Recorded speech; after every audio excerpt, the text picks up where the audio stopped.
You'll find the headlight control switch on the left side of the instrument panel. It controls your headlights, parking lights, and fog lights. Turn the switch to the first position for parking lights. Turn it to the second position for headlights. You can also set the switch to the auto position, which automatically turns the headlights on or off based on surrounding light levels.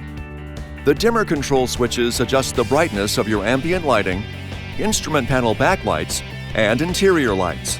With the parking lights or headlights on, or with the switch in the auto position, rotate the dimmer control on the left to adjust ambient lighting. The control on the right adjusts your instrument panel backlights. Rotate the instrument panel dimmer all the way up to the first position to put the interior lights into daytime mode. Rotate it to the second position to turn on all the interior lights. Rotate to the bottom position to disable the interior lights and set the backlights to their lowest dimmable setting.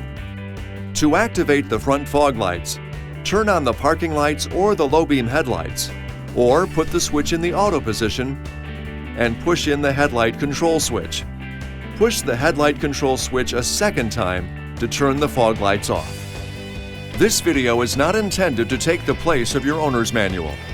For complete details and other important safety information, please see your owner's information.